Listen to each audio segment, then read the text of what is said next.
Dr. Blackwell, a musical in 2 acts. Book, music, and lyrics by Hannah Epstein. Projection Shines, New York City, 1890. A street in Greenwich Village in New York City. On the side of the stage, a modest hospital entrance. The carved wooden sign at the entrance reads, New York Infirmary for the Indigent Women and Children. 3 weary patients stand outside in the cold. My belly aches, my purse is bare. I fear I got the pox again. My pains are here, but I'm alone. Where can I go? I need a doctor, but I can't pay. I need a doctor, but I can't pay. I need a doctor, I need a healer. I need a doctor. I want a woman. Where can we go? This doesn't look like a hospital or smell like one. Welcome, miss. How can we help? My pains are unceasing. Your hours here will take care of you here at Blackwell's Infirmary.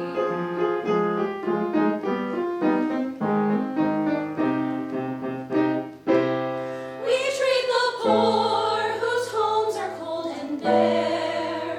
We treat the scorned when others wouldn't dare. When you've nowhere else to turn, you're welcome here.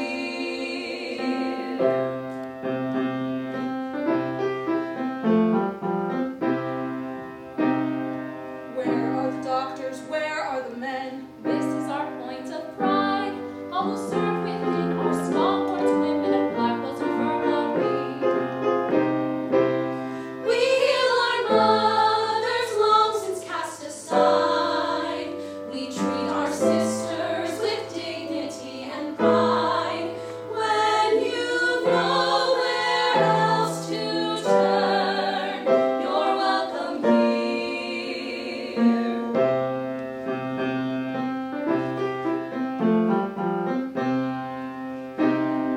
Stethoscope, listen to your heart. Good Lord, it sounds frail. Call the chief, she'll provide relief. It's her infirmary.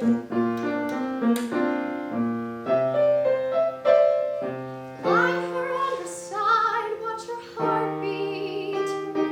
Time each contraction, don't let her strength deplete. When you've nowhere else to turn, you're welcome here.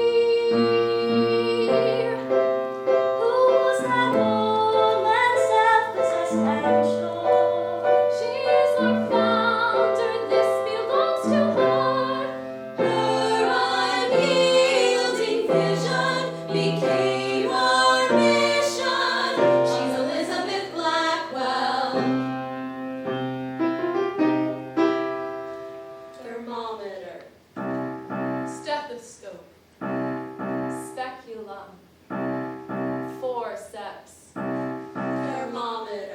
Stethoscope. Speculum. Forceps. Thermometer. Stethoscope. Speculum. Forceps. Thermometer. Stethoscope. Speculum. Forceps. Thermometer. Stethoscope. Thermometer needle. We believe that women make great healers. We believe that all deserve great care. One determined vision became the mission of Elizabeth Blackwell.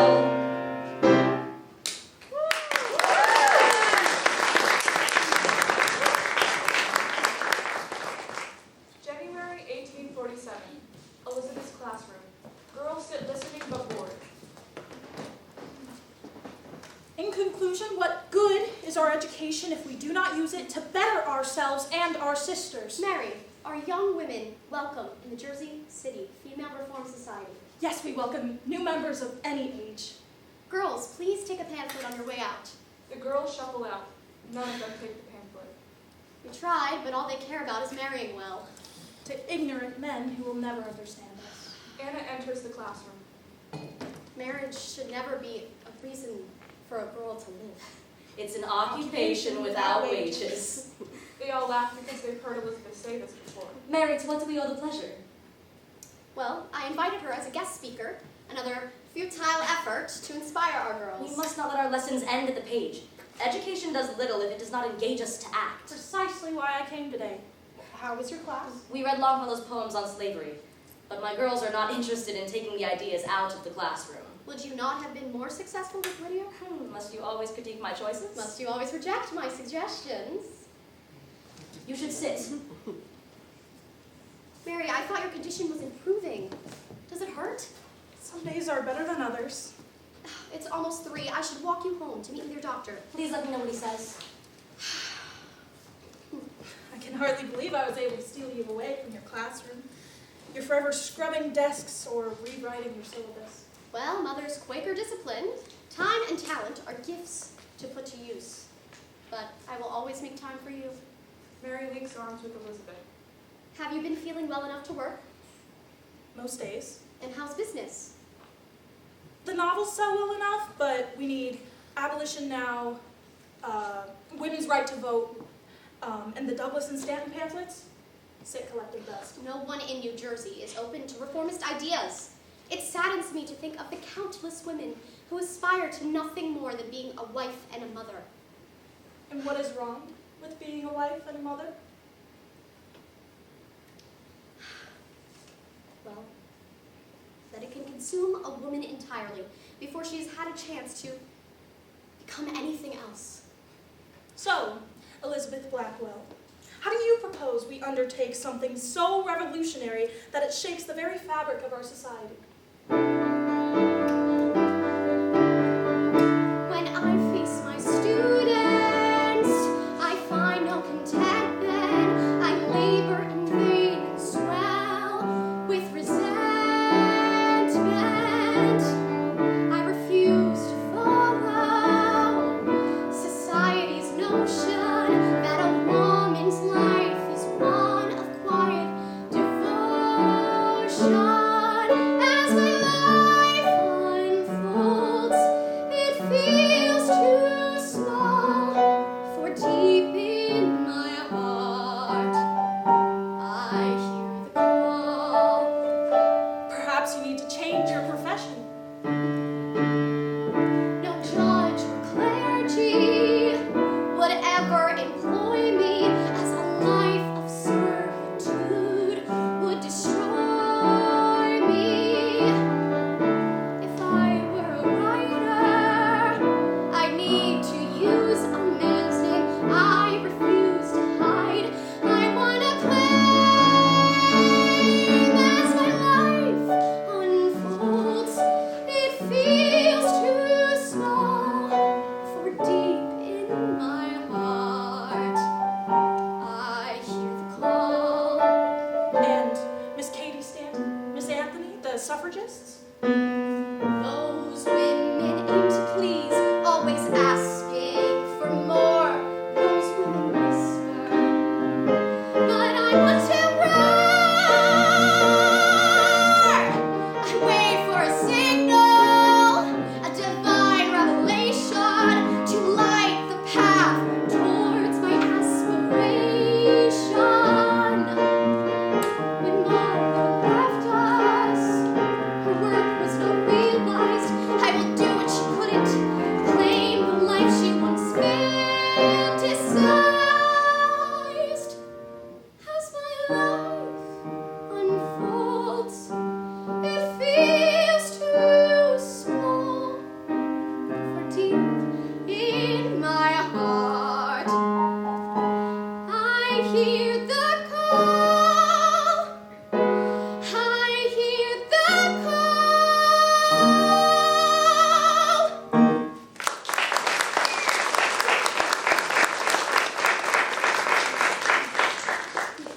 They arrive at Mary's house. They meet the doctor at the front door. You must be Mrs. Donaldson. Dr. Harris, take a seat. Where is your husband? I have no husband. I find living alone much less exhausting. Unsatisfied passions are a common cause of women's troubles. A husband and child will stabilize you. Does matrimony also set broken bones and reduce a fever? Your sister? She might as well be. Come in. I will wait outside. No, please stay. Symptoms. bleeding, sometimes swollen legs, Pain. in my lower back. Typical case of the wandering womb. Wherever could it wander to? Yeah, with its suitcase. Shall we give it a map? Silly girls. Laugh if you like. But if the uterus shifts into your throat, you could stop breathing. Continue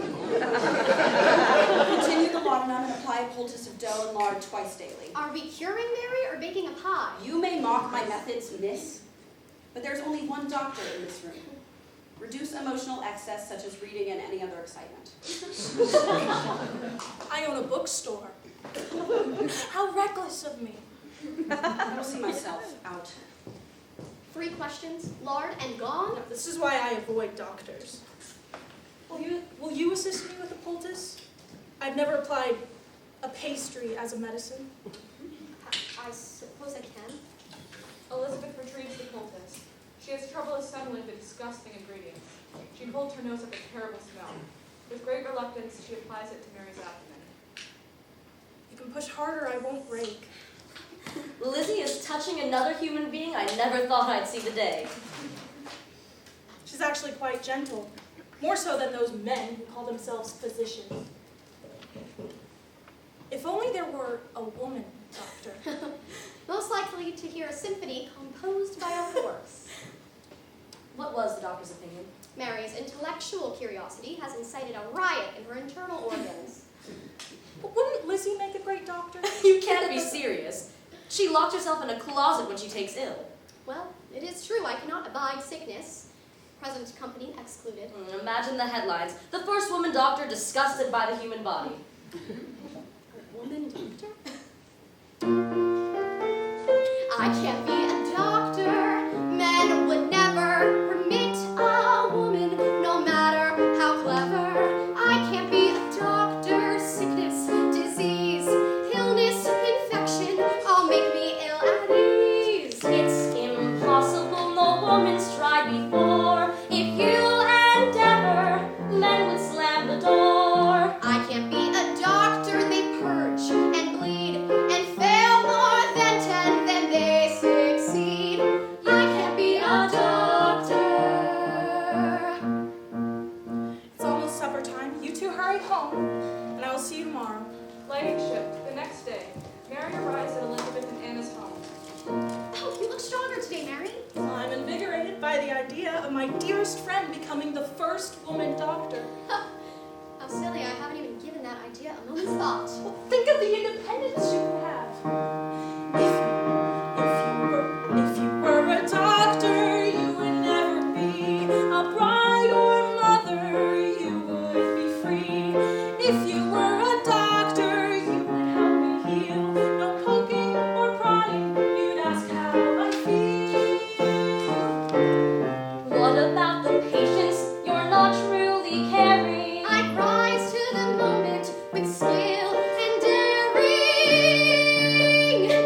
If I were a doctor, I'd live unbound, a woman with a purpose found. If I were a doctor.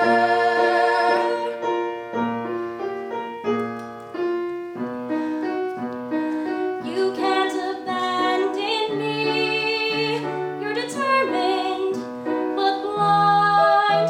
For if you pursue your dream, I'm left behind.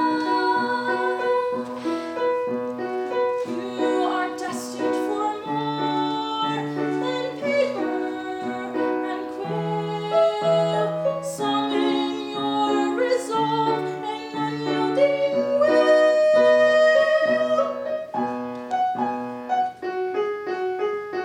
Could I be a doctor, gain notoriety, be a leader of a new society?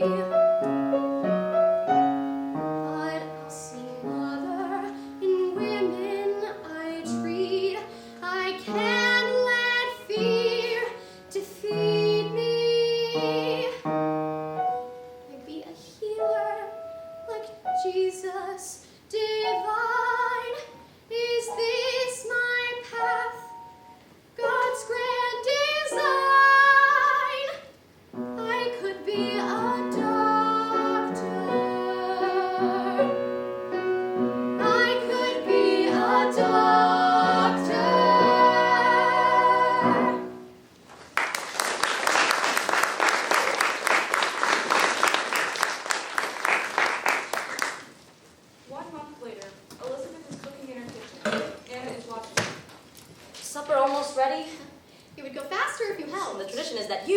roast beef and apple pie every January 19th. I had to go to the Free People Produce Market to buy maple syrup. It will taste better without the stain of slavery. Where's Father? At the pub, He always drinks himself senseless on Mother's birthday. and every other day. When he stumbles home and forgets which room is his, you can help him. But I've done it for 15 years. Maybe it's your turn now. And today's for honoring a beautiful woman. Come, sit, let us have a plate. Do you remember what Mother called you? Her little shadow. You followed her around everywhere. whoever keeps a memory from when they were 4? Mother called me her little lion. Because of your muscular physique? No. I was a colicky baby. Were you there when Mother died?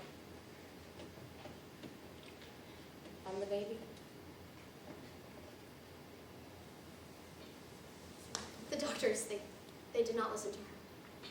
They took too much blood and A mailman arrives and hands Elizabeth a letter.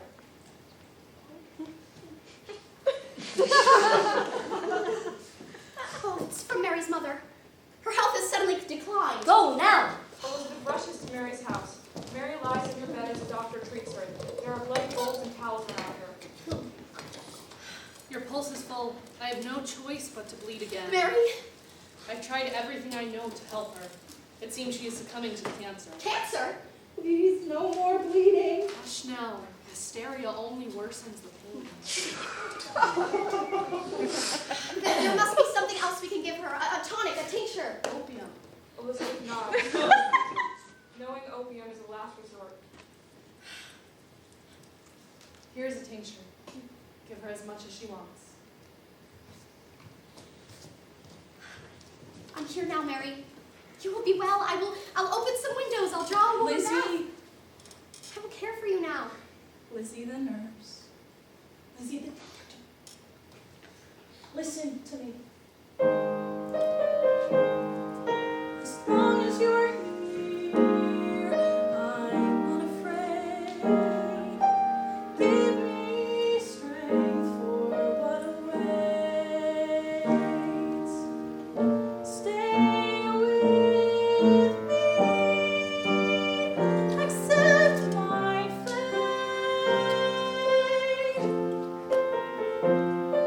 As long as you're here, I'm not alone. I won't leave your side, steadfast and true. I'll stay up all night to be with you. Mary, I can't let anything. I am in God's hands. I cannot bear another. I can't watch you die. I'll warm some broth, prepare another poultice. Past healing, Lizzie, I'm content you must cease. Nothing left to do. I'm at peace.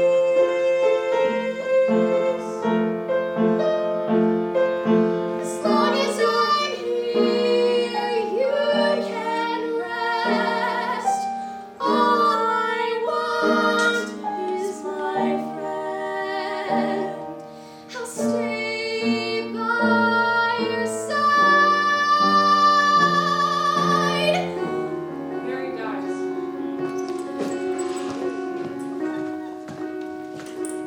To the end. Heavenly Father, in this hour of sorrow, I lift my dear friend into your loving hands.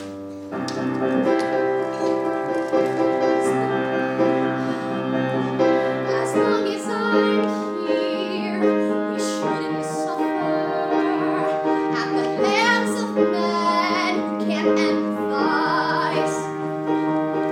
There must be a way to answer women's cries. As long as I'm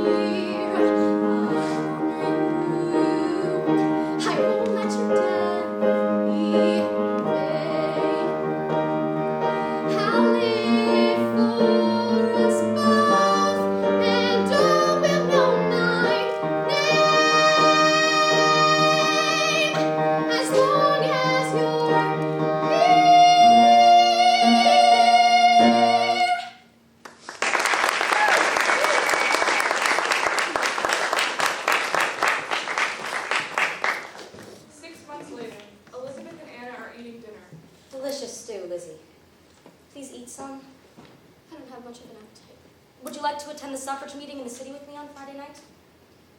Progress too slowly. That is your cause, not mine. Have you thought any more about what Mary suggested?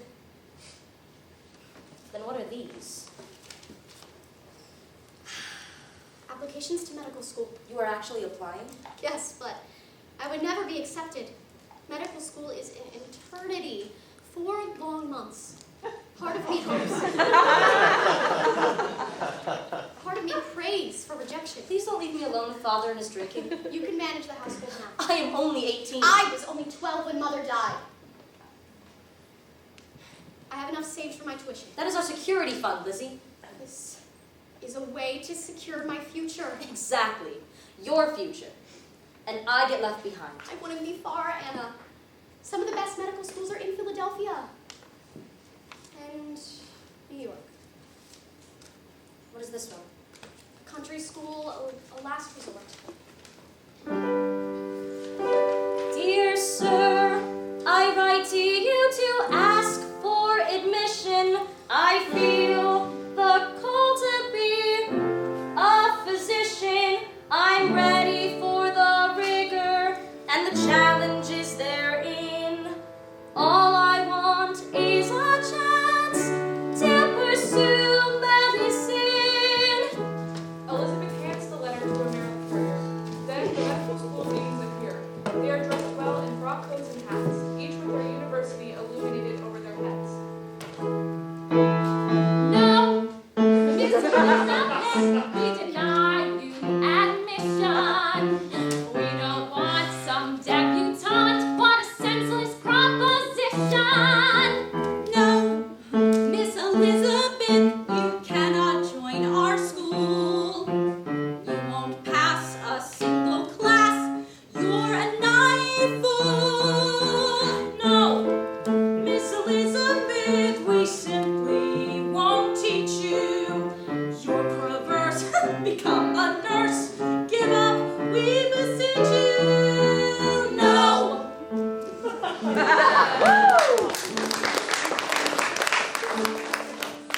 With every rejection, I am more certain medicine is my path. Geneva Medical College. He shrugs and hands it to a mail carrier. That was letter 29. Why can't one man be bold? Is anyone brave enough to break the mold? At Geneva Medical College, doctorly and medical students arrive upstage. They are arrayed in a row and well-dressed but unkept. Jackets unbuttoned, vests undone, ties undone. Their rakish demeanors match their scruffy attire and their entrance is immediately tired. Come men of Geneva, gather round, you'll want to hear. A woman named Miss Blackwell writes to join us this school year. This matter concerns us all, we're giving you a say. If even one of you objects, she'll be turned away.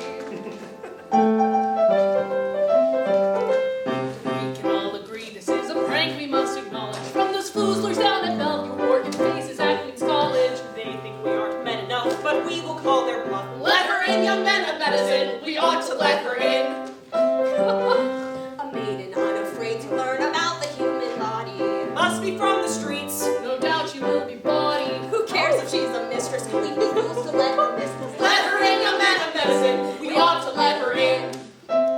Miss Elizabeth, we have a frock coat and stethoscope waiting for you. She thinks she can keep up with us rapscallions. Let her try.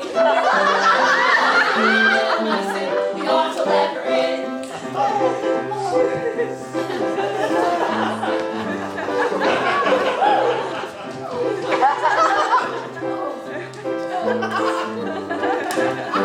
Time to decide. All votes in favor. Cuff him, beat him, give him a black eye. United brotherhood of men, of course we all vote aye. Resolved. Now, one of the radical principles of a Republican society is the universal education of both sexes. That the application of Elizabeth Blackwell to become a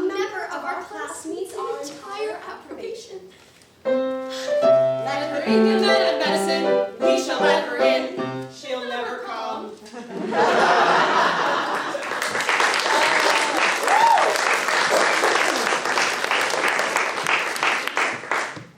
Geneva, New York, September 1847. The students gather in a lecture hall for practice of medicine class. A portly, jovial man, Dr. Webster, takes his position at the front of the class. Thomas and George are rowdy, but Samuel sits quietly at his desk. Look at the women arriving from the teachers' college. Oh, do you see her in a mauve coat? Oh, what I would give to be that coat. Better to touch what lies beneath. Lucky for us. Spring always follows winter. Settle down, gentlemen. We would do well to be on our best behavior today for the arrival of our most extraordinary student. She has arrived? Indeed, joining us only 1 week into term. And we shall act like the upstanding medical students we are. Mary exists in Elizabeth's mind and speaks to her directly for the rest of the show. You are every bit as clever as those men. That is not my fear. Then what is? That any mistake I make will be proof that women are inferior. You need not carry the burden of womankind on your shoulders. Do your best, and I have no doubt that you will impress those Geneva boys. Welcome, Miss Blackwell. We have eagerly awaited your presence. 'Tis an honor I intend not to squander. Let us continue with our discussion of yellow fever, which has taken hold of our cities at an alarming speed. Mr. Wilson, what are the prevailing theories of the cause of this dreadful scourge? Well, I'm really better versed in tuberculosis. Pardon, doctor, do you mean the miasma theory? It holds the illness that spreads through the air, the bad air, arising from decaying organic matter? Precisely, Miss Blackwell. How did you gain such knowledge? I managed to obtain some medical textbooks from my local library. I am impressed. Now, retrieve your textbooks. We must delve deeper into this menace. All of the other students take up books, but Elizabeth doesn't have any. The most effective treatment for yellow fever is bloodletting, which balances the humors. Read pages 35 to 37 to determine how we diagnose it. May I follow the reading with you? Yes, of course. We are most curious to have a woman among us. I do not intend to upset the order of your classroom, merely to gain as much knowledge as I can. My name is Wilson, by the way. Samuel Wilson. Yes. Shall we begin? Our first class without tomfoolery. The mere presence of a woman has sharpened your discipline. Good day, gentlemen and lady. Boys, take heed not to propagate. Don't run off just yet. Dr. Lee, Dean of Students. Already raising the bar for propriety, I see. I will strive to be an exemplar of my sex and this institution. She already shows a keen understanding of miasmatic diseases. May you please outline the course of study here at Geneva? In the classroom, you shall study anatomy, physiology, and materia medica, in addition to practice of medicine that you just attended. Your final month will consist of cadaver dissections followed by a thesis presentation. When do we begin our patient care? Oh, my dear girl, we do not see actual living patients here. That comes after. An apprenticeship at an almshouse or at a European school. I see. I look forward to applying myself fully to my studies here. Best of luck, Miss Blackwell. She has a fire within her. Let's hope she doesn't burn the place down. Elizabeth overhears the doctor. She squares her shoulders, ready to show the doctors what she can do. Library, 1 month later. Elizabeth studies at a desk, alone. Oh, the facial nerves, oculomotor, controls eye movement. I see oculo from the Latin for vision, then motor for movement. It follows, oh, optic. Though you know me, loath to admit my faults, I fear that after only 1 month of medical school, it is proving to be more trying than I had imagined. You thought it would be as easy as teaching young girls to enunciate? Of course not, but studying alone until midnight without a companion to commiserate with. None of your classmates are worth your companionship? belong to an unofficial fraternity devoted to boosting each other's confidence and skill. Have you attempted to penetrate this camaraderie? Of course not. As if I had time to drink ale with young knaves. No one ever achieved greatness in isolation. Iron sharpeneth iron, so that a man sharpeneth the countenance of his friend. Thomas, Samuel, and George burst into the library laughing loudly until they spot Elizabeth. Mary encourages Elizabeth to be friendly, then exits. Oh, Miss Blackwell. We did not realize, well, No, please join me. I was just memorizing the cranial nerves. Oh, oh, oh, to touch and feel very green vegetables. Ah! I beg your pardon? It's a mnemonic to remember the nerves. O for olfactory, O for optic, O for oculomotor. Scientific. mock if you must. It works. And how do you memorize them, Miss Blackwell? I trace the Latin roots, but I am hopeless with the Greek. Impressive. I failed Latin at boarding school. I was not aware that girls' schools offered Latin. I taught myself. I did my best to persuade my own students that Latin was not, in fact, invented to torment them. So you've gone from tormenting schoolgirls to tormenting us. Progress indeed. I did not mean to intrude on your studies. I have never met a woman who did not innocently distract the company of men. Thomas, let her study in peace.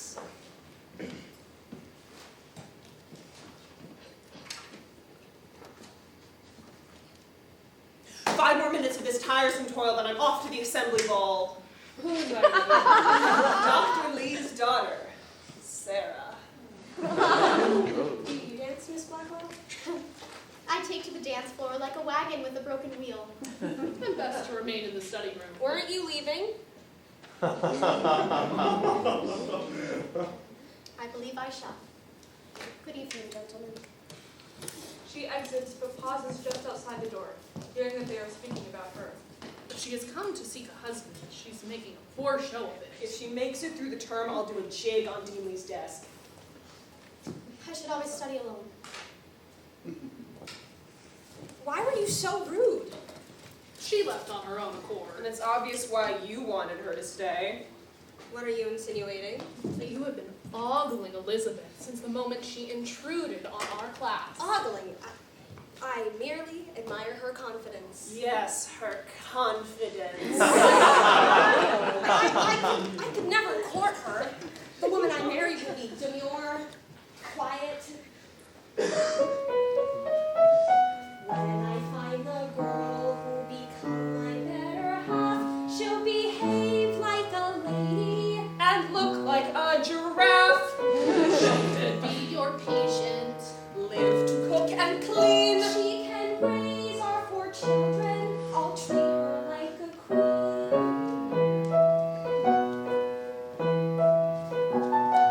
My little lamb, she'll be so demure.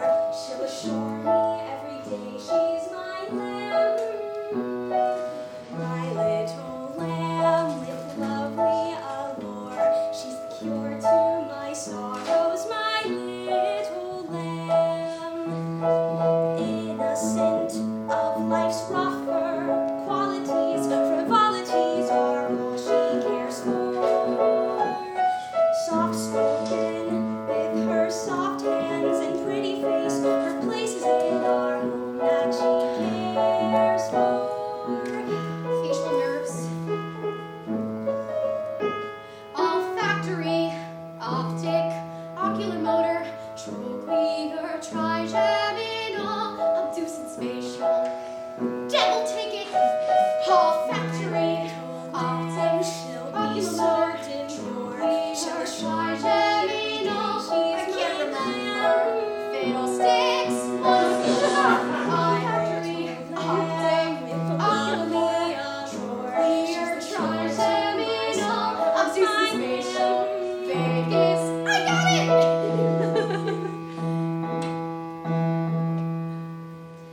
My little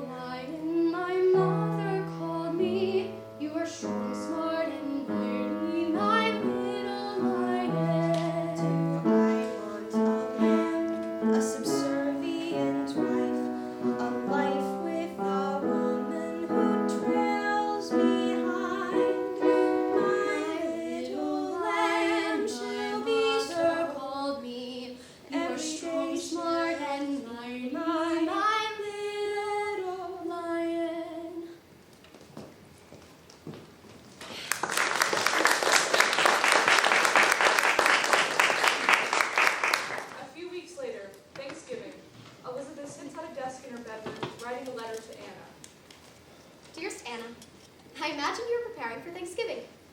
Some of my classmates are celebrating together, but I am absorbed in my studies. The wonderful arrangements of the human body have erased my earlier repugnance. Today we shall begin our first dissection of the sheep's eye. I hope to master this lab as I have finally begun to excel in my other studies. She plows ahead with no concern for those she's left behind. Please write soon. I miss you. So I can hear more about blood vessels and intestines. Anna shoves the letter down into a drawer. Elizabeth keeps studying silently. Dear Lizzie, your letters are dull. I am bored to tears by terminology. You always look inward when outside. Change is coming for our country, for women, for me. If I could march out of the schoolhouse, I'd go to the lecture hall, hear Miss Anthony speak, defending the weak, and I'd follow her call. If I could write pamphlets and letters, clearly stating our case, I'd go to assemblies, voicing my pleas with conviction and grace. Lizzie claims a higher call while I'm left at home. There's a cost to being first, and I bear it alone. But hopefully soon I'll find a man to stand by me who shares my same dream and isn't always contrary. For now I teach, make money for Lizzie. She's older, her dreams come first.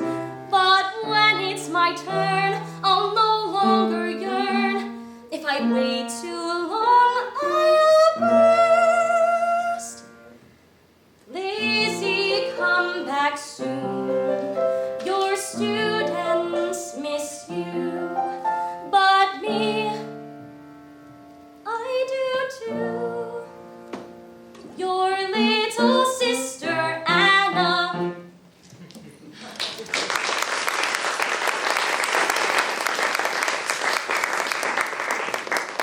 Anna crumples up the letter and throws it in a fireplace. She exits. Elizabeth looks at her clock and realizes that it is time for class. She grabs her satchel, puts on her coat, and walks across the stage to the classroom. Pairs of students stand behind each desk. Elizabeth sees an available spot next to Samuel. May I? Of course, Miss Blackwell. I would be honored to be your partner.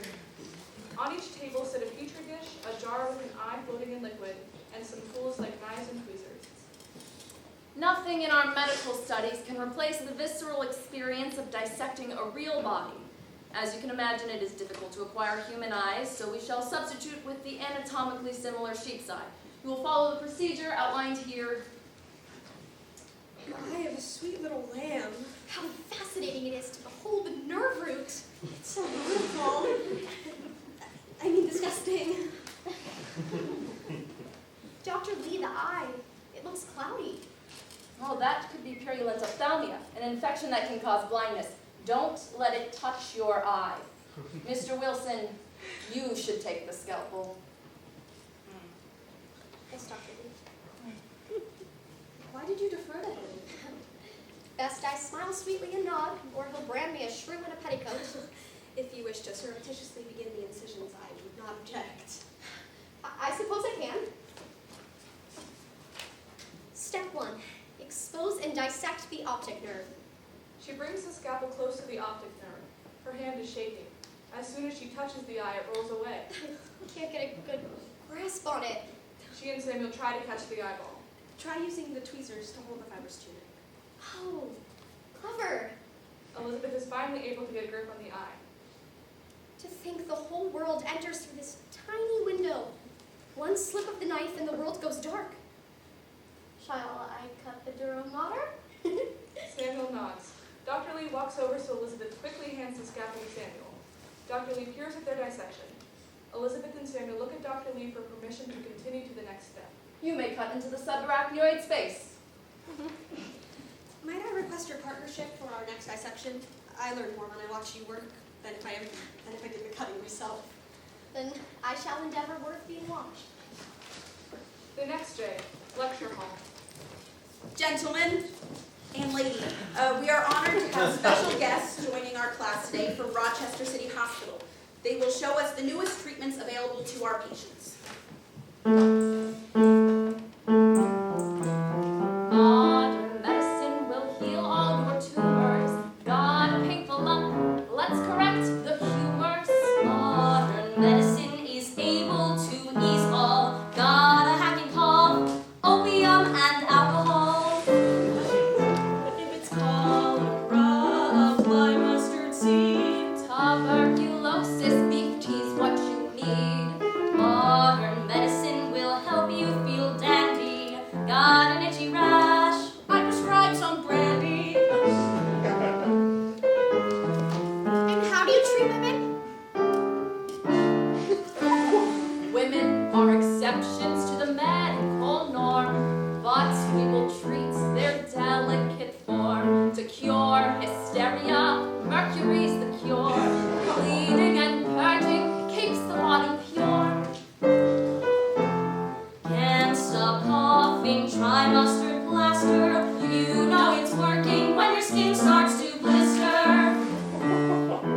With modern medicine.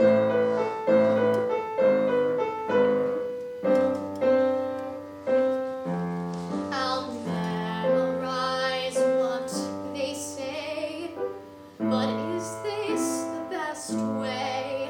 I'll take their teachings sparingly, treat patients with empathy. Modern medicine is scientific. We heal with leeches and arsenic. Need a doctor's care, we'll bleed, cut or purge. More often than not, we will sing you a dirge with modern medicine. Modern medicine. Modern medicine.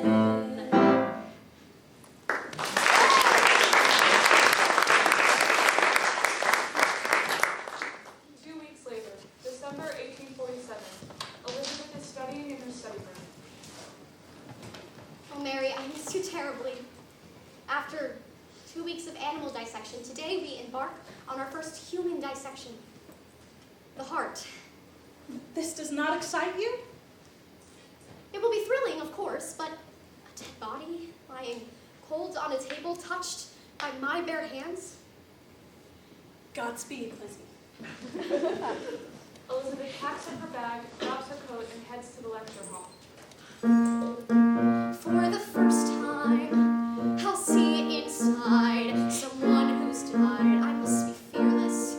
If I grow faint, shiver, vomit, or shriek, I'll seem weak. I must be fearless. In all I do, I must prevail. If not, men will think women always fail. This is your time. You belong. Prove them wrong. You are fearless. Elizabeth, determined, walks to the surgical amphitheater. She runs into other students. Morning, gentlemen. Miss Blackwell. They fall in step together, heading towards the school. I saw the grave robbers bring in the cadaver last night. Pardon?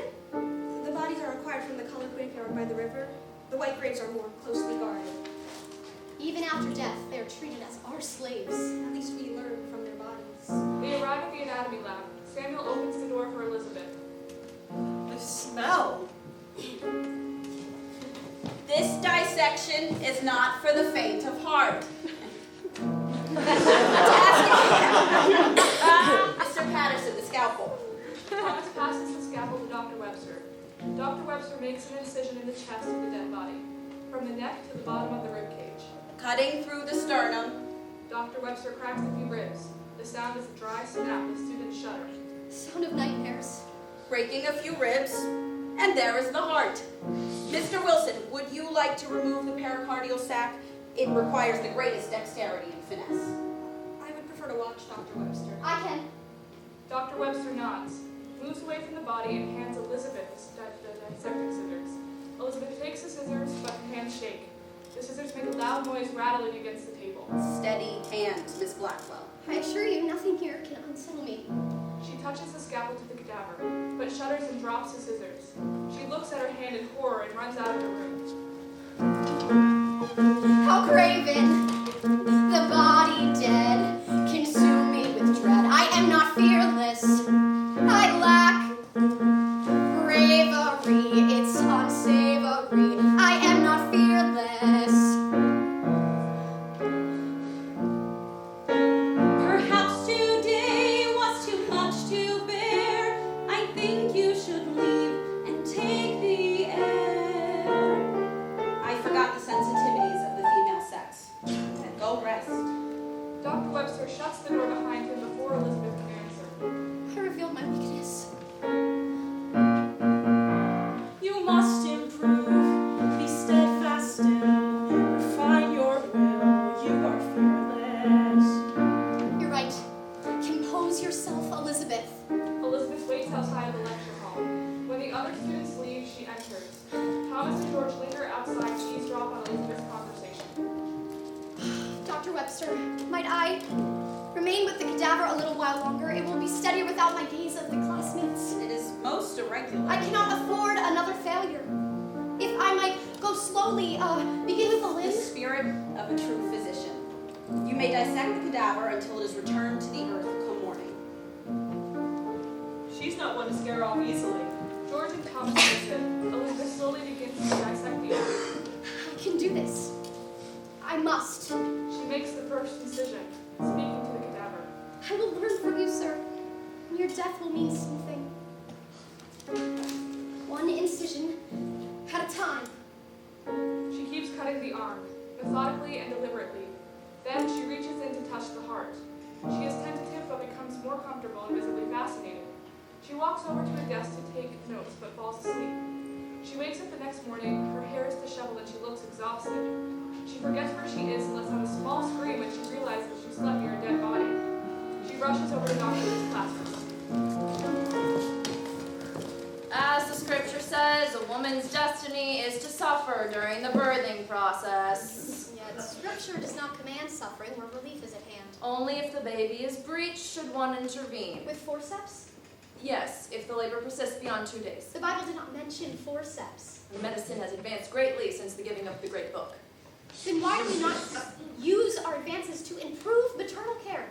The assumption of suffering only limits what measures we can take. You are out of turn, Miss Blackwell. It's likely your monthly affliction. I am not menstruating, doctor. I simply find myself unable to abide your callousness. Then you may leave, and not return. How haughty! How could he know what we undergo? He is foolish. Mother died at the hands of men who never listened, never cared. If you wish to graduate, you must hold your tongue and learn to wait. Mary brings her a paper and pen to write a letter. Dr. Lee, please excuse my outburst. I recognize that it is your role to teach and mine to learn. I will listen, but I'll embrace my rightful place. I am fearless. She rises, determined to do better. She marches to another class where her fellow students are already assembled. Dr. Webster is famous for today's lecture. Prepare yourself for puns. On the old glister pipe. Watch, I will listen, but I will not be dismissed. Miss Blackwell, what a surprise. Today is our dissection of the male anatomy. Good morning, Dr. Webster, my fellow students. I am here to observe. But it is highly inappropriate for a woman to behold the male Little gentleman. If I am to the sons of this nation. I must know them as well as I know their mothers. To exclude me from this room is to admit that you fear a woman's knowledge more than you value a man's life. One day in my office walks in a banker with a syphilitic shanker. I'll be a fearless doctor. I'll examine him using the knowledge I acquired at this college. I'll be a fearless doctor. A man and woman both must bathe, but not in the same bath at the same time. I didn't know you men bathe together. Let's wash that stench and grime. I will never go to war, fight to the grave. Here's where I'll be brave. I'll be a fearless doctor.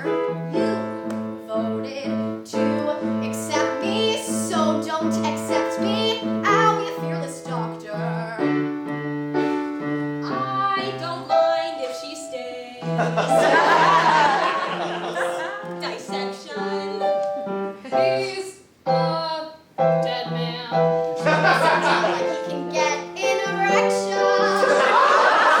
I'll be saving lives. I need to save all of the human body. I'll be a fearless doctor. Consider this your final warning. You will not be uncomfortable alongside your fellow students. I cannot imagine a more capable and accepting group of young physicians. Well then, shall we begin? I'd say she's earned her spot. I am a fearless doctor. I am fearless.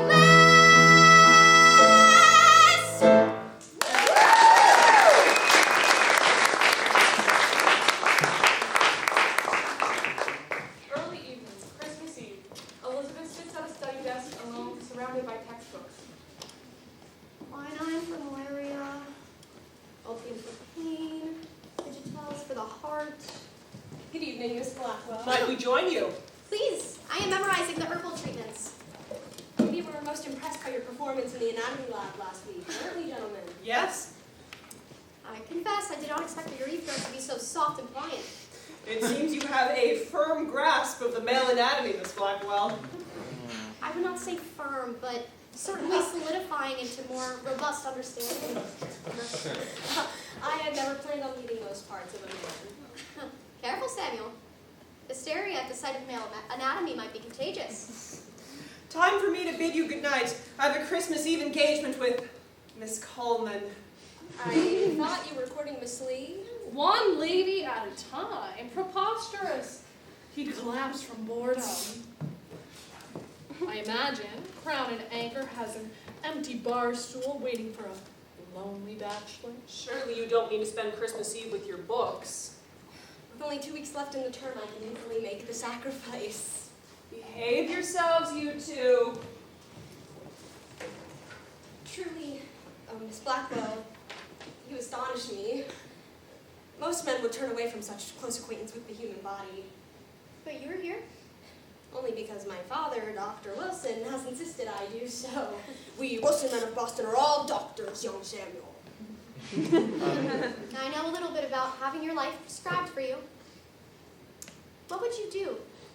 What would you pursue if you had the choice?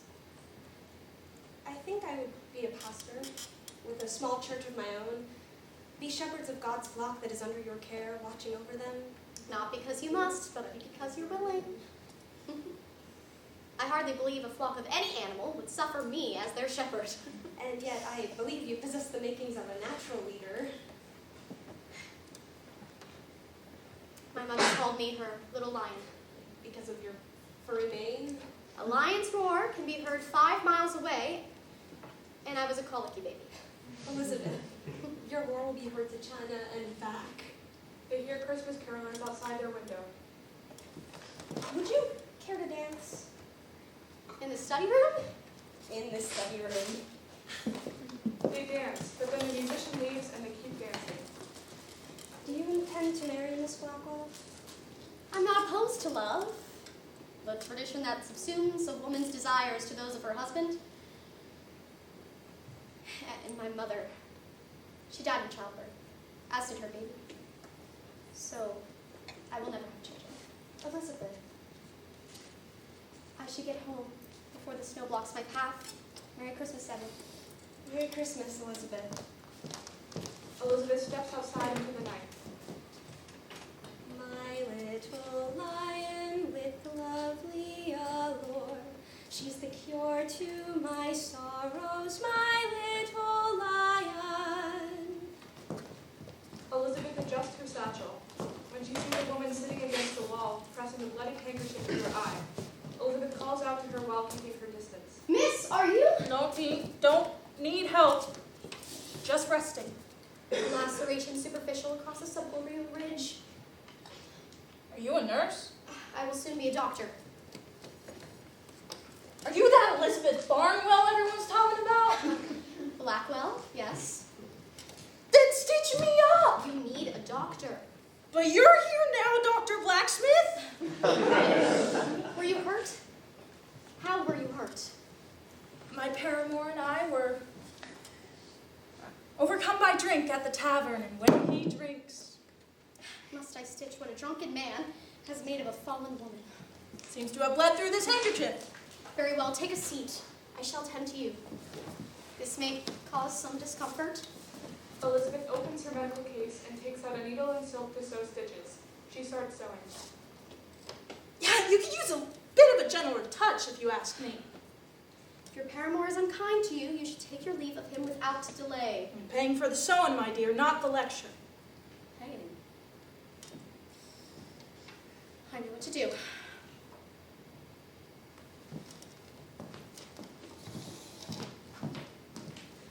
I hear the call. 2 weeks later, college lecture hall. Elizabeth stands at the lectern, her fellow students and Anna sit in front of her. Dr. Lee and Dr. Webster sit at a table. And so, to conclude, I propose combining anesthesia with European surgical techniques to safely remove tumors in women. We owe it to our mothers and sisters to explore this further. I doubt that female growths could be excised with a knife. Well, I hope to see if it is possible myself during my apprenticeship. Thank you, Miss Blackwell. A most illuminating presentation. You have quite captivated the men of Geneva. I'm delighted that you came. Well, if you had to abandon me, at least you are making history. Did I mention I have to choose? Did I mention I've chosen to continue with the surgery apprenticeship at Bellevue? Bellevue. They treat the poor, the immigrant population of New York City. You are not coming home. Once I have my letter of recommendation from Dr. Lee, I will be on the next train. It'll be a very short ferry ride. You can come visit me every weekend. Lizzie, I have something important to tell you. My most heartfelt congratulations on this tremendous achievement, Dr. Blackwell. May I introduce my sister, Miss Anna Blackwell? Pleasure to meet you. Elizabeth, may I have a word? Of course. You intend to move to the great city after graduation? Yes. Might you consider a different city? Perhaps in Boston. Mass General is a respected hospital, and Samuel, you are brilliant and determined. I can imagine a future for us. But perhaps I misread our connection. You did not. But I made a vow long before I met you. My path is singular. You deserve someone whose life runs alongside yours, not against the current. Are you quite well? I cannot have a husband impeding my professional progress. He is a handsome doctor who wants to provide for you and support your work. He is handsome, I will grant you that, but no one is handsome enough to come between me and my I know goals. that your heart closed when Mother died. Anna! The people you love die. Graduating proceedings begin. Elizabeth walks over to where her fellow medical students are sitting. Dr. Webster and Dr. Lee stand at the podium. Anna walks to the audience. After 4 months of tireless work, the extraordinary men And women! Woo!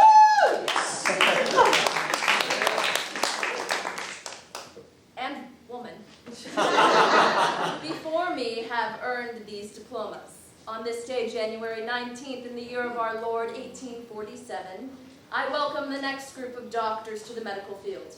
Domine Dr. Abernathy. Domine Dr. Beardsley. Domine Dr. Blackwell. Well done, Dr. Blackwell. By the help of the Most High, it shall be the effort of my life to bring honor upon this diploma. Domine Dr. Douglas. What a historic day, Dr. Blackwell. You certainly know how to draw a crowd. Teaching the first woman doctor shall be the distinction of my life. Well, without your faith in me, I doubt I would ever have reached this day. Ah, the punch, excuse me, doctors. I eagerly await your letter, Dr. Lee. Letter?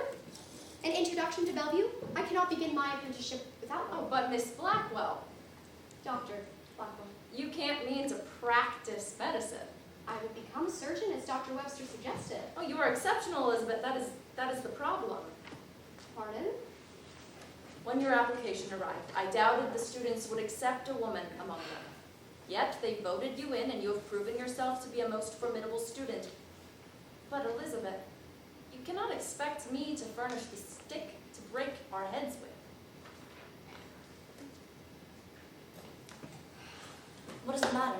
Dr. Lee is withholding my letter of recommendation. Without it, I can't be a doctor. Surely another professor would vouch for you. None would dare undermine their dean. To him, I'm a dilettante, all I'll ever be. Returning home with a trivial degree. I cannot concede to his decision, but how can I fulfill my mission? There must be a way. There must be a way. We return to Elizabeth and Anna's childhood home. Elizabeth paces around looking for straw. Who might give you favor? Could you work at a truly miserable hospital that is desperate enough for a woman doctor? Will they accept you, a local charity? Almshouses are cesspools for barbarity. Their patients need a loyal physician. I'll inquire about a physician. There must be a way. There must be a way.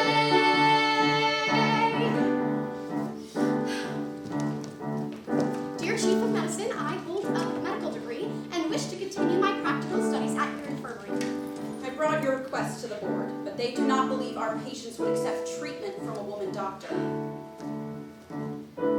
Physician Dr. Blott in Paris wrote to us seeking midwifery students. Perhaps you could begin your practical education there. Student midwife. Another door closes. All I can see is women who need a healer like me. In Paris I'd be a lonely midwife. But is this the path to fulfill my life? You don't want to run or cower in fear. You're American, you need to stay here.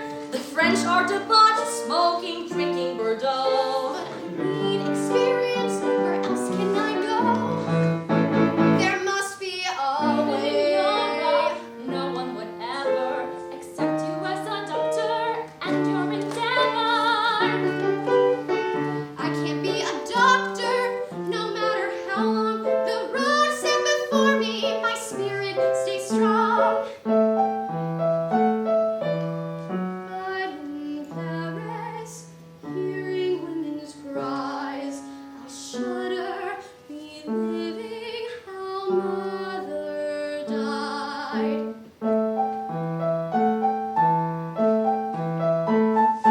Can't save them all, but some I'll remedy. Is this what mother would want for me? Is this the way? Is this the way? If you leave now, you'll never return.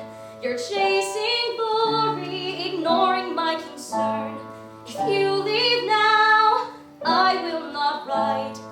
You'll forget me when I'm out of your sight. I will not wait for permission from men who seek to thwart my ambition. If France is where I'll do my training, then I'm on the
J'aime ton chapeau, mademoiselle. Table for one, j'ai vu une croissant. Here, madame, your French is charmant. Wine, red or white? No merci, I abstain. Taste one drop, I doubt you'll complain. I'll try one sip. It's simply sublime. Even the scripture approves of wine. Bienvenue dans la vie française. Elizabeth takes one more small sip and exits the cafe.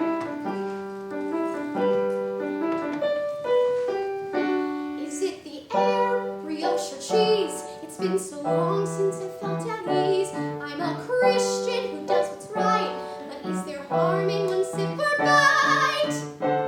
Parisians love love, try quelque chose. Meet enemies, stop to sell a rose. Bienvenue dans la vie française. Elizabeth walks to laboratory 10. It looks like an old nunnery. She walks in the door and stops at the front desk. Bienvenue. You must be the American. Dr. Blackwell, pleased to meet you. Doctor, have you ever delivered a baby? Never. Then here you are midwifery students, like the others. I understand. Je suis Clarice, the head midwife here. You will report to me for the 6 months you spend with us. Clarice leads Elizabeth through the hospital. It looks very clean and orderly. A student, Louise, joins them. Each morning you round with Etudiant and a senior doctor. He's très brilliant. Lunch, a class, then an intake. Patience imbibe. She's a student on break.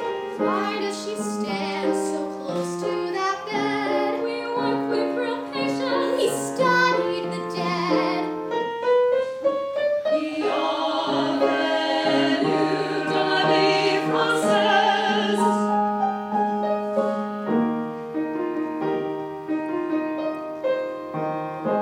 It smells so clean, pristine and neat. No hospital at home can compete. Perhaps in here, in this new space, I will finally find my place. This is your room, all the girls share. I'm a woman of 30, I belong elsewhere. No matter your years, you're a girl here. Don't worry, we're harmless and full of good cheer. At maternité and in Paris, we face our trials with full esprit. Bienvenue dans la vie française. Bienvenue dans la vie française.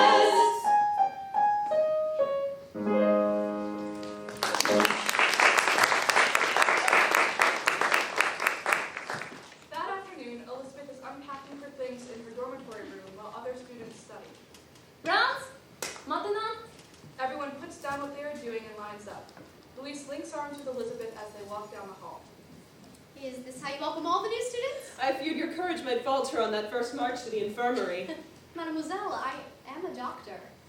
Oui, but even doctors need friends. Your role, sage-femme, is to listen to your attendings. Some of you think too highly of yourselves already. They arrive at the ward. A doctor, Hippolyte Blott, stands next to the bed of a female patient. He is the same man who complimented Elizabeth's hat in the previous scene. Bonjour, les étudiants. Ah, a new woman. Je suis Dr. Blott, your attending physician. I have read your work, Dr. Blott, on cauterizing the surgical incision site. You are the American. Miss Blackwell. Dr. Blackwell. Pardonnez-moi, docteur. Let us examine this patient post-hysterectomy.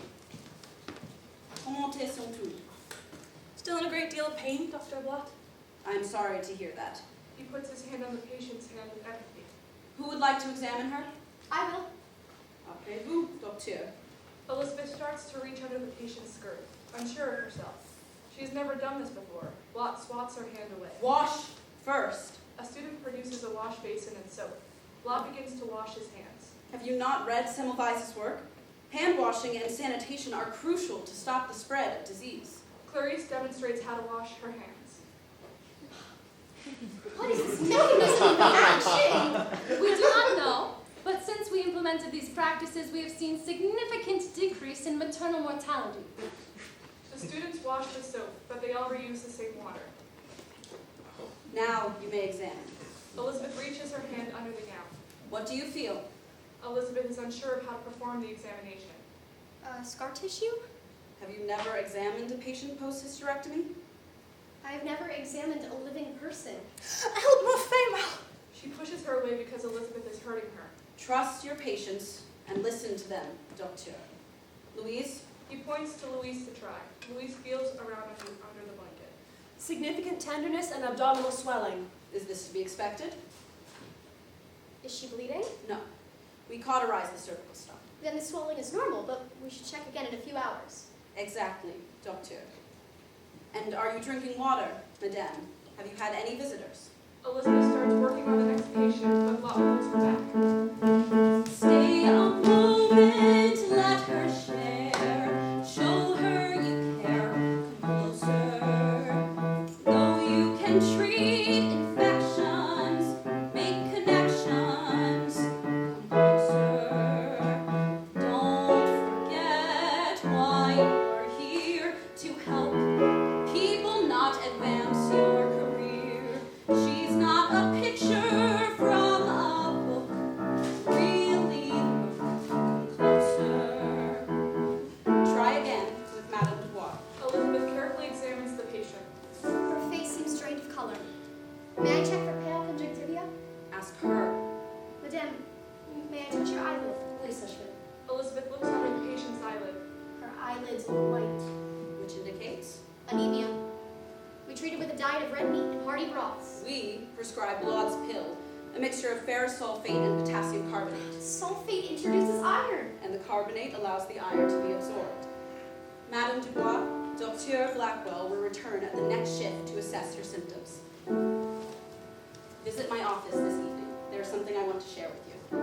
Elizabeth is slightly excited at his touch. Lot walks away. It becomes nighttime. Elizabeth stands outside of his office. Why did I come? It's so late. I can't think straight. Yet here I am. At his touch, I froze. My truth shows. Yet here I am. When someone comes too near, I fear they'll disappear. But he listens as he thinks, shares my ideals, yet here I am. Elizabeth knocks on the door. Lot is working at his desk. Entree. Ah, Docteur. I am so glad you came. Wine? A small pour, s'il vous plaît. Santé. They clink glasses. She takes a sip. More of you? I saw you before.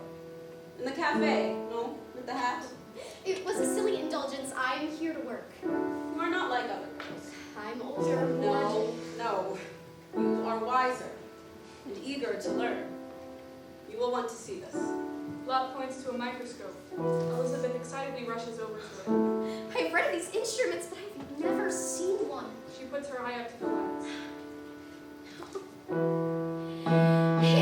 Incredible! Look right here. The invisible's clear. Come closer. Come closer, I have so much to show you. Kelbo you. Closer. Closer. Semmelweis's colleagues called him a madman for suggesting that these tiny particles can carry disease. Sounds like a genius to me. Here, adjust the focus. He touches her hand and she likes it, but then recoils. I should believe it's after 10. I would love to see you again. Now I must go. Please return. I'll return for the microscope. It's the microscope. Come closer. Good night.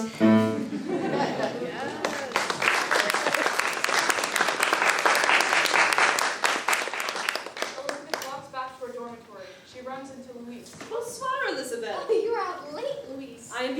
my studies. I wish to graduate as soon as possible. What brought you to Log Alternative Ed? My mother was a midwife. I wish to aid women in their hour of need as she did. I imagine the same for you. In truth, the opposite.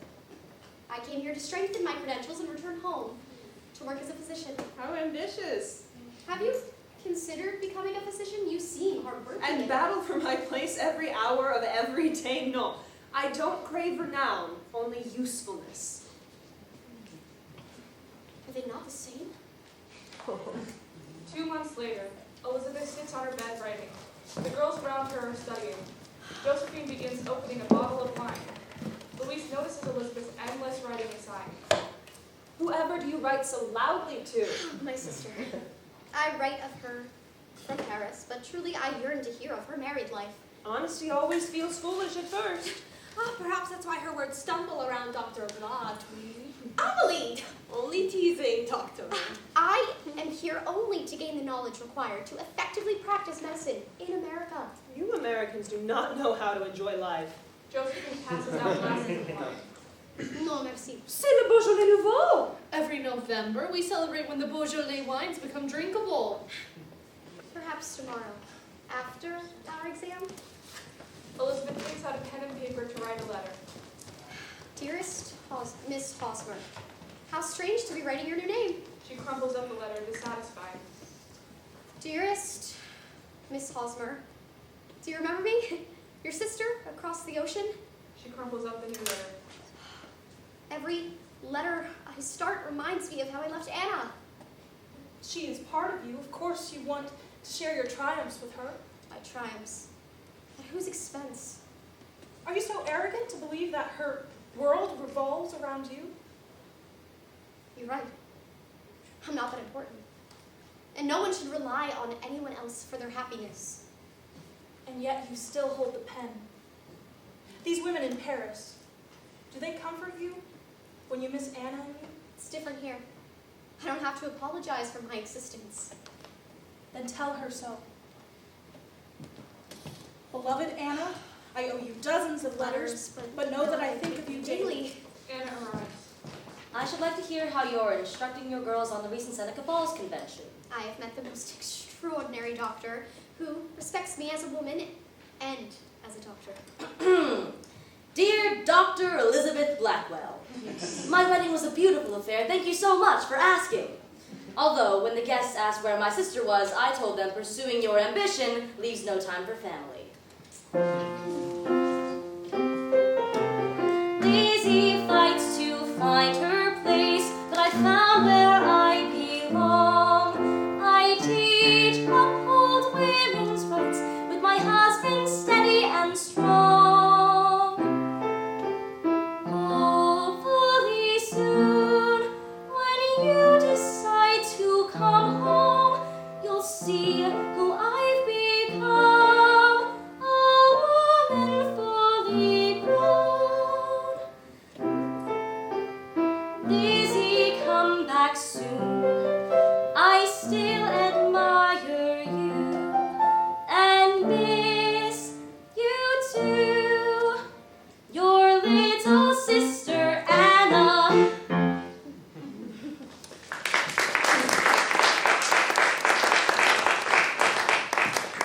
That night, Elizabeth kneels beside a woman in labor.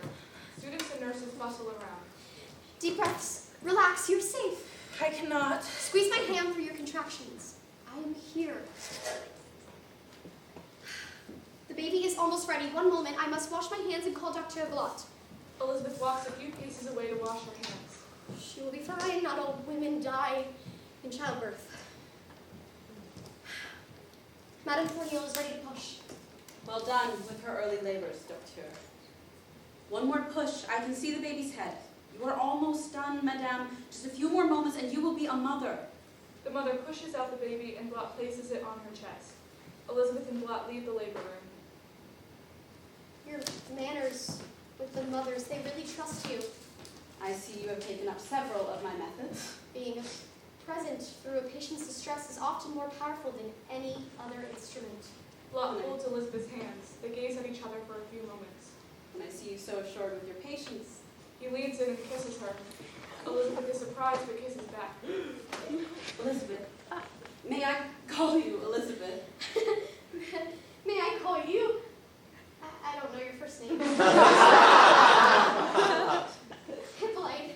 They kiss again. Elizabeth, the such femme I was looking for. Walk with me.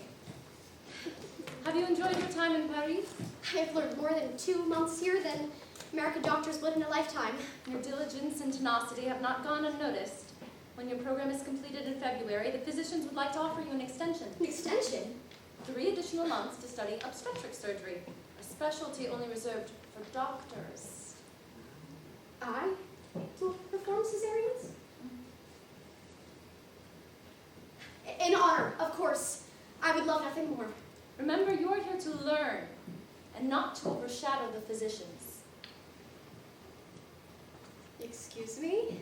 I've seen what happens to women who push our natural constraints. You're meant to be midwives, not doctors. Might a female doctor bring greater compassion and equal intelligence to her patients? I've seen other girls practice midwifery for a year or two until they realize it brings none of the glory they desire. They leave the profession before they are truly helping. Do the work with integrity, and then the fulfillment will come. Elizabeth is upset for a moment, but then beams when she remembers what honor she has been given. She walks back to the infirmary to join Blot as he conducts his rounds at a patient's bedside. As you can see, this patient suffers from a uterine tumor, which we will operate on tomorrow. Might we employ ligatures or early compression to control bleeding during this excision? Both would be excellent choices. Mademoiselles, this woman gave birth this morning. Please examine her with great care. Hippolyte, I have been invited to remain in Paris to pursue further training in surgery. Have you indeed? You're aware of this? I may have spoken on your behalf to the other physicians, but their minds were already set on you staying. I am delighted you'll remain in Penn. He kisses her. Hippolyte. Is that what you want? Not at all, it was most pleasant. You know I will never marry. So American. We can be lovers without marrying. Blot returns to the bedside to talk to the other students. This patient suffered a hemorrhage after delivery. What treatment should be applied? Massage of the uterus? Acceptable. Dr. Blackwell, what do you advise? We can remove retained placental tissue, then, if needed, anesthetize and suture the vaginal tear. Finally, we could insert a balloon to put pressure on the uterine walls. That is an excellent idea, Louise. Please remove the tissue. Yes, Doctor. Elizabeth confidently washes her hands in a nearby basin. Madame, I am going to remove some of the residual placental tissue from your uterus. You might be uncomfortable. If you feel great pain, please tell me and I will stop. Elizabeth inserts her hands into the patient's vagina. How does that feel? Fine, doctor. Elizabeth removes the tissue. Blot checks the patient. The bleeding has stopped. Très bien, doctor. We will return to check on you, madame, within the hour. Please attend to your patients. Finish your rounds, then come to my home for a celebratory drink. Elizabeth smiles, then walks up to her patient's baby and gently picks it up. She notices the baby's infected eye and starts washing it. But something from the baby's eye squirts into her own eye. Elizabeth shakes her head, then vigorously rubs her own eye. She writes something in the baby's chart.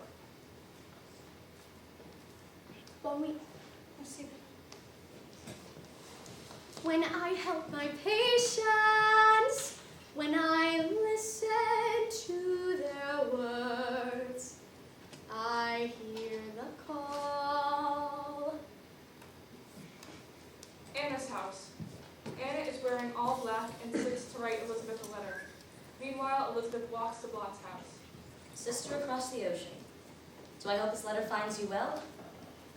Do you deserve to know how our only father died last night? I found him on our doorstep, a wound to his head. A wound you might have healed had you been fewer than 3,000 miles away from us. No matter. The burden of his care is at least removed from me, and I am free to devote myself wholly to the movement and my husband. Anna exits. Elizabeth arrives at Blot's apartment. It is sparse. Bonsoir. Elizabeth, champagne? Oui, merci, Hippolyte. Spot pours some for both of them. They clink their glasses together. To the first female obstetric surgeon in Petty. Obstetric surgery? Do you oppose the obstetrics or the surgery? Certainly not the surgery. Then what is your hesitation? It's just that my mother, she passed away. Disease? Cesarean. I'm so sorry. Elizabeth nods and sits on the side of the bed. Lot sits closely next to her. The doctors, they cut her open to say the child mother knew was already dead. And she begged them to stop, but they would not listen. But you listen. Women place their trust in you. You truly believe I can? I am certain. In America, I dreamed of the way I could practice medicine with order, sanitation, and concern for the patients. And here I found it. My sweet Elizabeth. Sweet? Not a word I have heard about myself. You do not see yourself the way I do. Lot puts his hand on Elizabeth's. They kiss, but Elizabeth pulls away to rub her eye. She stands up but trips and falls. Blot looks closely at her eye. He panics. What happened to your eye? I don't know. I was treating the baby with the extreme swelling and the pus. Consistent with purulent ophthalmia. Did any get into your eye? A little. We must return to the hospital immediately. They rush over to the hospital, Blot essentially carrying Elizabeth. Clarice rushes to help Elizabeth get into a hospital bed. Clarice leeches. Cauterize the eyelids, syringe the eyes with collyrium, and apply opium ointments. Tell the other physicians I shall only be attending Dr. Blackwell. Many doctors and nurses hurriedly apply treatments. Different doctors surround Elizabeth, syringing her eyes, applying mercury and mustard plasters, more leeches, etc. The lights go on and off to signify that days are passing. Then they leave her alone. Elizabeth wakes up and sees Mary standing beside her. Mary sits down on Elizabeth's bed. Am I dead, Mary? No. Why is it so dark? Because you cannot see. I was so close, Mary. I was going to learn how to save women like Mother, and someday You were never meant to save us, Lizzie. But to use our stories to help others. Then what am I to do now? Be still now. Be still.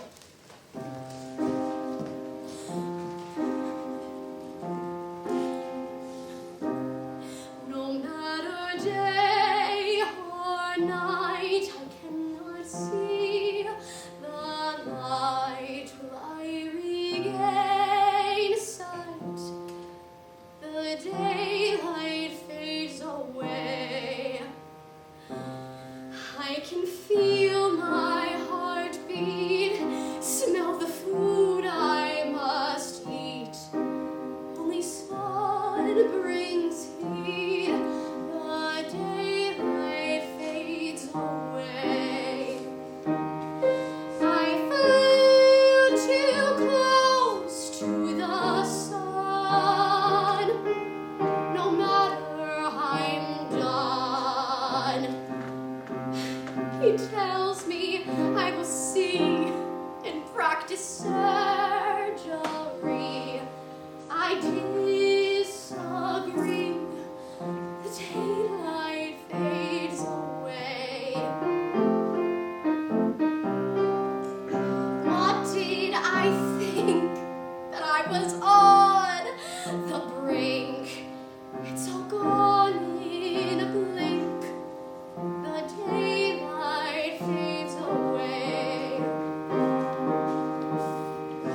wakes up. There is a small Christmas tree next to her bedside.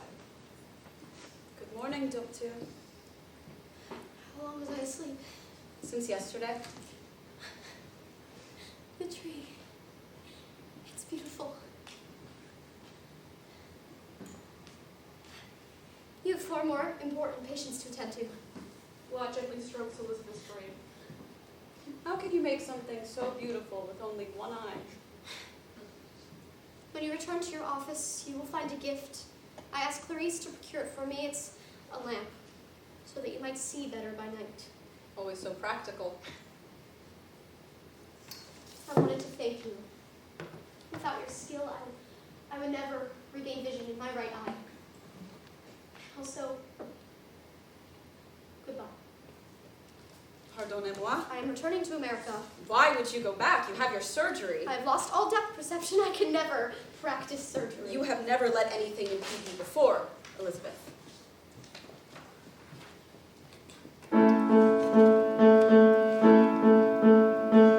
Stay and be mine, I'll care for you. We'll see this through, come closer. When you are well, you'll work here and love my dear, come closer. For years I fought to earn my place. Now it's time to depart with grace. Don't lose heart, we'll find a way. Please stay, come closer. When someone comes too near, I pull away. This is what I fear. Leave me be. I was not prepared. I had been there. It's no one's fault. How strongly my life turns to you, Hippolyte, and yet this terrible suffering has put me at a distance between us. But I fear nothing can remove. I feel no distance. Be my partner. You do not need to be a surgeon to be a doctor. I did not cross an ocean to be a partner, Hippolyte. If I stay here, I am your midwife, your lover, your Elizabeth. But I cannot imagine la maternité without you. I'm sure the hospital will keep you busy. Dr. Blott, you are needed in Ward 3. You changed my life. And you will save many more. Au revoir, Hippolyte. Lot leans down and kisses Elizabeth deeply. When he leaves, Elizabeth starts crying. Spring 1848. Bedroom at Anna and Elizabeth's house. Elizabeth lies in bed in her nightgown. She stands to look out the window, then hears a knock on the door. Dr. Matthews is here to see you. Why? Miss Blackwell, your sister tells me you're experiencing symptoms of hysteria. Dr. Blackwell, and not hysteria, existential malice. How long has she been in bed for? 3 weeks. Do you feel dizzy? No, though. Your presence does make my head spin. Give her 3 of these pills a day to induce vomiting. This will set the humors in order. My humors are fine. If you intend to treat a disorder of the mind with an irritant of the stomach, I suggest you go back to the Middle Ages. Lizzie! The doctor leaves angrily. Elizabeth snatches the pills, looks at them, and throws them out the window. He is a pitiful excuse for a doctor. Then you should be a doctor. I am a doctor. Then why are you lying in bed?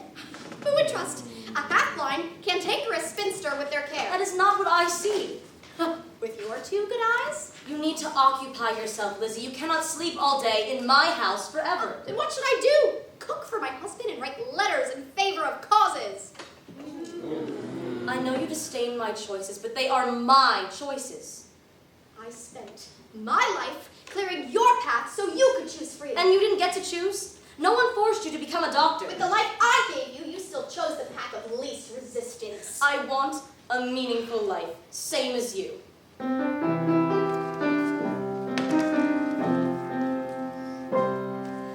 You think me frivolous, childish and small, writing and teaching while you heed your call. But with my eyes wide open, I'm well and settled down. There is more than one way to gain renown.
wait. Can't move forward, only sit and wait. I expect applause, a trophy and a crown. Can I lay down my dream of renown?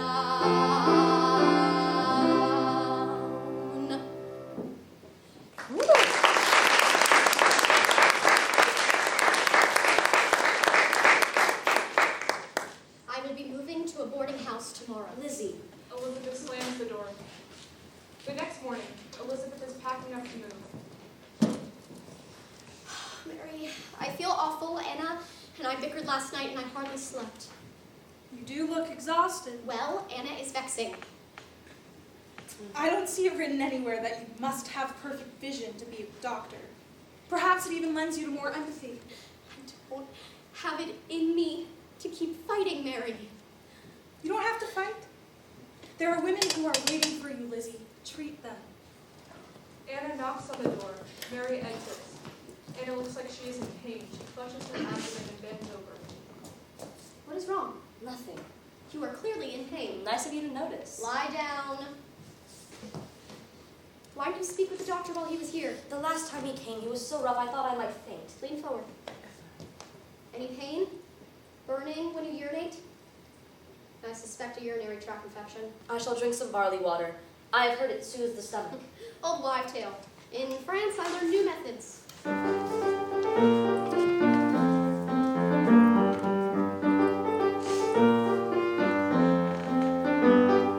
What you need is lots of rest, water, and some tea is best. Berry leaves, marshmallow root, chamomile, and citrus fruit. Must I vomit? Certainly not. Will you bloodlet? Certainly not. Is it catheter? Heavens, no. Gentle care is best. You treat me as a woman. Elizabeth mixes the ingredients in the kitchen, then hands Anna something to drink. Elizabeth goes back to her own bed and falls asleep. The next morning, a loud knock on the door wakes Elizabeth. A neighbor woman bursts in. Anna told me that her sister had returned. My husband's sister, Mrs. Georgina Temple. Pleasure, Miss Temple. Tea? I'm afraid this is not a social visit. I've been bleeding every day, 2 long weeks in a row away. Where's the bleeding? What's the source? You've been having intercourse. I married last year. He's a kind man, doctor. I shall wash my hands before we begin Why so? to stop the spread of diseases. Elizabeth washes her hands. May I lift your dress? You may. Elizabeth starts to lift up Georgina's dress, and Georgina hesitates. Elizabeth gently guides her to sit on her bed and examines her belly. Tender breasts. Yes, doctor. Bleeding smiles. Yes, doctor. Vomiting. Every morning. I say you're with child. Be sure to treat your body with compassion during this most extraordinary time. You treat me as a woman. This was a mistake. You're afraid. I'm giving women aid in my bedroom. I want notoriety and recognition. It wasn't my mission to be here. You talk of glory, how narcissistic. I thought doctors were altruistic. If helping is demeaning, do it for me. Swallow your pride. There must be a way. Elizabeth embraces Mary. Another knock on the door. Mary leaves the stage. Another sister-in-law? My friend, Nancy. How may I help? You needn't worry, she will listen to you. How can I help you today? Every time I try to nurse, my breast pain gets worse and worse. I suspect it's breast fever. I have a real fever. May I massage? Yes, doctor. Roll compress? Yes, doctor. It's severe. If you like, I can drain the abscess. I've never been asked for my opinion. Please do what you think is best. Elizabeth reaches into her medical bag. She sees her white apron from hair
sign on the door that says Dr. Blackwell Infirmary.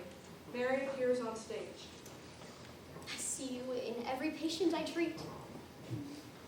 Not the illustrious life you dreamed of.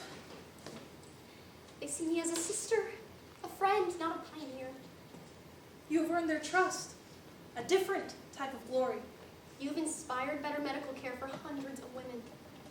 That I will never be forgotten. You wanted to speak with me, Doctor? Elizabeth hands Anna a train ticket. You are going to Syracuse? You are going to Syracuse for the National Women's Rights Convention. But who will care for you? And It's the least I could do. You brought me back to life. And you were right. You are living the fulfilling and happy life you deserve. thank you, Missy. Good evening, Dr. Blackwell. Dr. Wilson! What happened to your eye? A small accident in Paris. As if an eye patch could dim your fire. How did you know where to find me?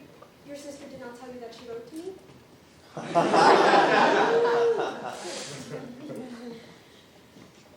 Are you practicing medicine in Boston? No, I stayed in New York. After receiving a letter of recommendation you so deserved, I interned at Bellevue and started my own practice in obstetrics. Obstetrics. A certain lion-hearted woman once convinced me that women deserve a say in their own care. What can I do for you, doctor? I want to work with you. With me? At Dr. Blackwell's infirmary? To start, but if I know you, Elizabeth, I imagine you have larger aims. I was drafting a proposal. I'm not surprised that you would propose marriage to a man. No, not a marriage proposal. A new hospital A hospital. where women can seek the care of other women. Go on. A place where medical students can learn at the bedside, like I did in France, and where women don't have to pay for great care. Extraordinary. We could visit patients after to ensure that they're employing sanitary procedures at home. No one will understand your methods at first. I can face their ridicule and scorn. And would you accept the partnership of a male physician? Only graduates of Geneva Medical College, class of 1847, need apply. We could petition philanthropists, bankers, politicians. And you could chair the board. Lord knows the world is not ready for a woman leading at her own hospital. It would be my honor